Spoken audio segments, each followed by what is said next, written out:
नमस्कार, जय हिंद। स्वागत आप सभी का अवध तक न्यूज में। मैं हूं आपके साथ सुशील तिवारी। आज इस वीडियो में बात करने वाले हैं नेहा सिंह राठौर को लेकर। जी हां, आप जानते होंगे लोक गायिका थी और भारतीय जनता पार्टी के खिलाफ में उन्होंने सैकड़ों गाने बनाए और जिसके बाद वो सुर्खियों में आई। यूपी में काबा से लेकर अलग अलग गानों से वो सुर्खियों में आई। नेहा सिंह राठौर लगातार भारतीय जनता पार्टी पर तंज कसती नजर आती हैं। लगातार वो सवाल खड़े करती हैं, हर मुद्दे पर भारतीय जनता पार्टी को घेरती हैं। विपक्ष शायद कमजोर पड़ जाए, लेकिन नेहा सिंह राठौर जो है वो अपने गानों के माध्यम से भारतीय जनता पार्टी को घेरने में कभी कोई कसर नहीं छोड़ती। जो भी मुद्दा हो उस मुद्दे पर खुल करके और वो भारतीय जनता पार्टी का गानों के माध्यम से विरोध करती है। भारत पाकिस्तान के बीच मैच हुआ और इसी दौरान नेहा सिंह राठौर का एक और वीडियो आया जिसमें उन्होंने कहा, अंधभक्तों देखते हो क्या कुछ हुआ है, देखते हो किस तरीके से वहां पर गन लहराए गए, हाथों से बैट से बताया गया कि गन के तरीके से, और किस तरीके से वहां बताया गया कि आपके जो एयर इंडिया या प्लेन जो वायु विमान जो भी है उसे किस तरीके से गिराया। नेहा सिंह राठौर पर एफआईआर दर्ज हुआ था। जानते हैं क्यों दर्ज हुआ था? पाकिस्तान के समर्थन को लेकर। पहलगाम में जब आतंकी हमले के बाद में एक विवादित पोस्ट जो है नेहा सिंह राठौर ने डाला था, जिसके बाद उनके ऊपर एफआईआर हो गया। कई बार एफआईआर हुए, कई बार जो है उन्हें सोशल मीडिया पर ट्रोल किया गया, लेकिन नेहा सिंह राठौर ने अपने खिलाफ एफआईआर जो दर्ज है उसे निरस्त करवाने के लिए हाई कोर्ट का दरवाजा खटखटाया। नेहा सिंह राठौर को लगा था कि हाई कोर्ट का दरवाजा खटखटाएंगे और हाई कोर्ट कह देगा कि नेहा सिंह राठौर पर जो केस दर्ज है, एफआईआर दर्ज है, उसे निरस्त कर दिया जाए, लेकिन ऐसा नहीं हुआ।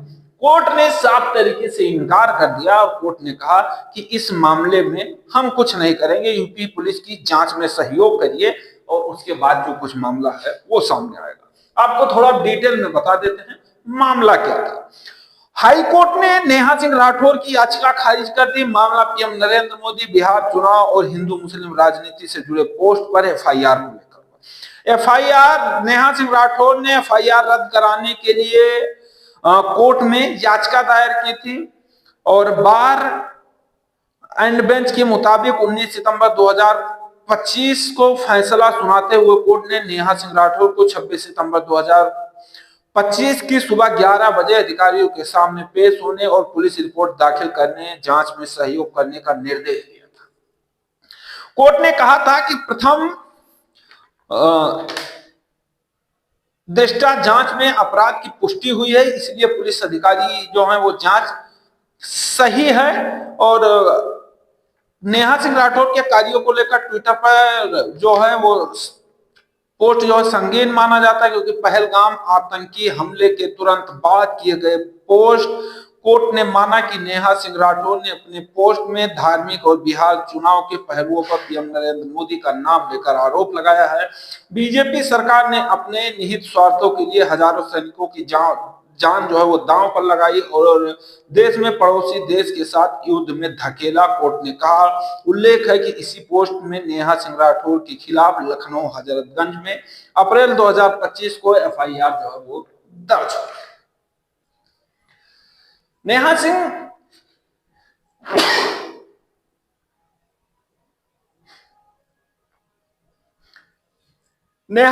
राठौर पर लगे केस को, एफआईआर को लेकर कोर्ट ने तो मना कर दिया कि इस पर हम कुछ नहीं करेंगे, आप पुलिस का सहयोग करिए, पुलिस जांच कर रही है। पुलिस ने साफ तरीके से कहा है कि इस मामले में नेहा सिंह राठौर जो है वो दोषी है, क्योंकि पहलगाम, प्रधानमंत्री नरेंद्र मोदी, बिहार की राजनीति, एसआईआर, वोट चोरी, यूपी में काबा, बिहार में काबा, एमपी में काबा, कई गाने जो शायद देश के सत्तारूढ़ पार्टी को पसंद नहीं आता है और भाजपा के समर्थक, चाहने वाले, नेहा सिंह राठौर के खिलाफ वाले, देश प्रेमी या जो भी कहें, जो भी शब्द हो, उन्होंने नेहा सिंह राठौर पर एफआईआर दर्ज करवा दिया था। नेहा सिंह राठौर पर एफआईआर दर्ज करना सही है या गलत, ये तो हमें नहीं पता।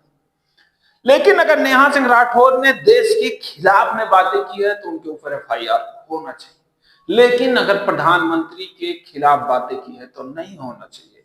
क्योंकि अगर हमारा कहना नहीं समझ में आता है, क्या कीजिएगा? संविधान उठाइएगा, पढ़िएगा, फिर हमें बताइएगा कमेंट बॉक्स में कमेंट करके कि क्या कुछ सच्चाई है।